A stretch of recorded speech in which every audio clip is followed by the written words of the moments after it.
Next gen நேயர்கள் அனைவருக்கும் இனிய நல்வாழ்த்துக்கள். எல்லோரும் நன்றாக இருப்பீர்கள்.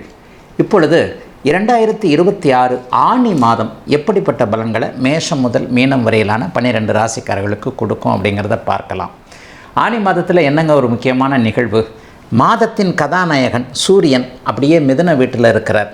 உண்மையை சொல்லப்போனால் இந்த மாதப்பிறப்பு, தமிழ் மாத பிறப்பு எல்லாமே சூரியனை அடிப்படையாக கொண்டது. சூரியன் முதல் நாள் வரும்போது ஒரு மாதம், அந்த மாத கடைசி முடிந்த 30வது நாள் 31வது நாள் முடியும் போது அடுத்த மாதம் பிறக்கும். அப்போ ஆனி மாதத்தில் எப்போதுமே சூரியன் காலபுருஷனுடைய 3வது வீடு என்று சொல்லப்படக்கூடிய மிதுன வீட்டிற்கு வருவார். அப்போ அந்த மிதுன வீட்டில் அவர் உங்களுடைய ராசிக்கு எத்தனையாவது வீட்டில் வருகிறார் என்பதை பொறுத்து இந்த மாத பலன்கள் கண்டிப்பாக நடக்கும். சூரியன் எப்போவுமே 3, 6, 10, 11ஆம் இடங்களுக்கு வரும் பொழுது உங்கள் ராசிக்கு 3, 6, 10, 11ஆம் இடங்களில் வரும்போது உபசய ஸ்தானங்கள்னு சொல்லுவோம். வெற்றியை கொடுக்கக்கூடிய இந்த ஸ்தானத்தில் 3, 6, 10, 11 வரும் பொழுது மிகப்பெரிய நல்ல பலன்களை கண்டிப்பாக செய்வார். இந்த மாதம் செவ்வாயுடைய மாற்றமும் நடக்குதுங்க. ஆனி மாதம் 10ஆம் தேதிக்கு பிறகு பார்த்திங்கன்னா செவ்வாய் தற்போது இருக்கக்கூடிய ஆட்சி வீட்டிலிருந்து சுபத்துவ வீடு, சுபருடைய வீடுன்னு சொல்லப்படக்கூடிய 2ஆம் வீடான ரிஷப வீட்டிற்கு அவர் மாறுகிறார். மேஷத்திலிருந்து ரிஷபத்திற்கு மாறுகிறார். மிக முக்கியமான நிகழ்ச்சி என்னங்க, சமீபத்தில் தான் குரு பயிற்சி நடந்தது. உச்சகுரு பகவான் அப்படியே கடகத்தில் வலுவாக இருக்கிறார். கூடவே அவர் கூட சுக்கிரன் இருப்பதும் மிகப்பெரிய யோகமான அமைப்பு. சனியால் துன்பப்பட்டு கொண்டிருக்கக்கூடிய விரயச்சனி, அஷ்டமச்சனி, கண்டச்சனி, அர்த்தாஷ்டமச்சனின்னு சனியால் துன்பப்பட்டு கொண்டிருக்கக்கூடியவர்கள் எல்லாரையுமே ஆறுதல் படுத்துகின்ற விதமாக இந்த சனிக்கு உச்சகுருவின் பார்வை கிடைப்பது என்பது சனியுடைய வாழை சுருட்டி வச்சுக்கிட்டு கொஞ்சம் இருக்கக்கூடிய ஒரு தன்மை. ஆக பெரும்பாலும் ஒரு நல்ல அமைப்புகள் தான் இருக்குது. மாதாந்திர கிரகங்கள்னு சொல்லப்படக்கூடிய புதனும் சுக்கிரனும் ஓரளவிற்கு நல்ல அமைப்பிலே இருக்கிறாங்க. மாத ஆரம்பத்தில் மிதுனத்தில் புதன் இருந்தாலும் கூட அதற்கப்புறம் அப்படியே வக்ரகதியில் கடகத்திலும் அதற்கு பிறகு மீண்டும் மிதுனத்திலேயுமே இருக்கக்கூடிய தன்மைகள் இருக்கின்றன. ராகு கேதுக்களை சொல்லவே வேண்டாம், அவங்களுக்கு வக்ரகதியே கிடையாது. இப்போது கும்பத்திலும் சிம்மத்திலும் இருக்கக்கூடிய ராகு கேதுக்கள் டிசம்பர் மாதம் முதல் வாரம் வரைக்குமே அதே இடத்துலையே இருப்பாங்க. ஆக ஒரு 12 ராசிக்காரர்களுக்கும் கெடுபலன்களை, சாதகமற்ற பலன்களை அப்படி நடக்கும், இப்படி நடக்கும், இந்த மாதிரி ஆகிடுவீங்க, அந்த மாதிரி ஆகிடுவீங்கன்னு சொல்லக்கூடிய அளவில் நிச்சயமாக மாற்றங்கள் இல்லைங்க. செவ்வாயுடைய மாற்றம் நன்றாகவே இருக்கிறது. மாத பயிற்சியில் மிதுன வீட்டிற்கு சூரியன் போவதும் உச்சகுருவானவர் ஒரு நிலையில் சுக்கிரனோடு சேர்ந்திருப்பது, புதனோடு சேர்ந்திருப்பது, அதன் பிறகு சனியை பார்ப்பது என்பது ஒரு மிகுதியான நல்ல அமைப்புகளை, கல்வி சார்ந்த அமைப்புகளை நல்ல இதை கொடுக்கும். மாணவர்களுக்கெல்லாம் கொஞ்சம் ஓரளவுக்கு படிப்பில் கொஞ்சம் அக்கறை வரும். அடப்போங்க சார், எந்த காலத்தில் சார் மாணவர்கள் படித்தாங்கன்னு கேட்குறீங்களா? ஆயினும் ஒரு காலகட்டத்திற்கு பிறகு தன்னுடைய எதிர்காலத்தை பற்றி இளைய பருவத்தினர், சிறார் பருவத்தில் இருக்கக்கூடியவர்களுக்கு கொஞ்சம் அக்கறை வரும் இல்லையா? அந்த அக்கறை இந்த ஆனி மாதத்திலேயே வருங்க. போட்டிகளில் வெற்றி பெறக்கூடிய அமைப்பு இளைஞர்கள் எல்லாருக்குமே இருக்குது.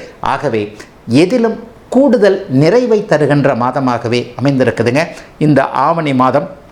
மிகப்பெரிய சாதகமான அமைப்புள்ள கிரகங்கள் இருக்கிறனால பெரிய நன்மைகள் இருக்குங்க. இப்போது தனித்தனியாக மேஷராசியிலிருந்து மீனராசி வரைக்கும் 12 ராசிக்காரர்களுக்கு இந்த ஆனி மாதம் எப்படிப்பட்ட பலன்களை தரும் அப்படிங்கிறத பார்த்துடலாங்க. கடகராசிக்காரர்களுக்கு மிகச்சிறந்த மாதம் இந்த மாதம். என்னென்னா, மாதத்தின் ஆரம்பத்தில் தசம அங்காரகா என்கின்ற அமைப்பில் 10ஆம் இடத்தில் இருக்கக்கூடிய செவ்வாய் அதன் பிறகு 11ஆம் இடத்திற்கு வருகிறார். இது ஒரு மிகப்பெரிய யோக பலன். 10, 11ஆம் இடங்களில் செவ்வாய் இருக்கும் பொழுது 1000 யானை பலம் உங்களுக்கு கிடைக்கும் என்பது தான் உண்மை.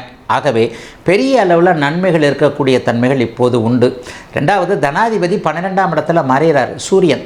என்ன செலவுகள் அதிகமாக இருக்கும், ஆனால் அதற்கேற்றாற் போல செவ்வாயுடைய வலிமை நன்றாக இருப்பதால் வருமானம் அதை செலவு பண்ணக்கூடிய அமைப்புகள் உண்டு. அதாவது கடன் வாங்க மாட்டீங்க, வருமானம் வரும், ஆனால் அதை பிடிச்சி வைக்க முடியாத அளவிற்கு செலவுகள் அதிகமாக இருக்கக்கூடிய தன்மை. கிழக்கு திசை நாடுகள் அல்லது உங்களுடைய பிறந்த ஊருக்கு கிழக்கே வருமானங்கள் வருவது, தொடர்ந்து பயணங்கள் போவது இருக்கக்கூடிய அமைப்புகள் உண்டுங்க. Singapore, Malaysia, Australia, Japan, Indonesia, Philippines போன்ற நாடுகளில் போய் வேலை செய்யணும் அல்லது அங்கேயே போய் குடியுரிமையை வாங்கணும் என்கின்ற எண்ணங்களில் இருப்பவர்கள் அல்லது இது போன்ற கிழக்கு நாடுகளோடு தொடர்புகளை வைத்திருப்பவர்களுக்கு அங்கே இருக்கின்ற இடங்களிலேயே நல்லவைகள் அதிகம் நடக்கக்கூடிய ஒரு மிகச்சிறப்பான நல்ல மாதமாக இந்த மாதம் கண்டிப்பாக அமையுங்க. எதுலேயும் ஒரு பாசிட்டிவாக செய்யலாம். ஏன்னா 2 சுபர்கள் ராசியோடு தொடர்பு கொள்கிறாங்க.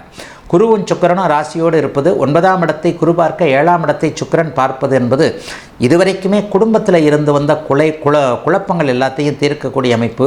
குழந்தைகள் சம்பந்தப்பட்ட விஷயத்தில் ஒரு நெகட்டிவ் இருந்ததெல்லாம் பாசிட்டிவாக மாறக்கூடிய அமைப்பு. கல்யாணம் ஆகாதவர்களுக்கு இந்த மாதத்திலேயே கல்யாணம் அல்லது யார் கணவன் யார் மனைவி என்பதை இறுதி செய்யக்கூடிய சில நிலைகள்லாம் கிடைக்கக்கூடிய ஒரு அருமையான அமைப்புகள் இப்போது கண்டிப்பாக நடக்குதுங்க.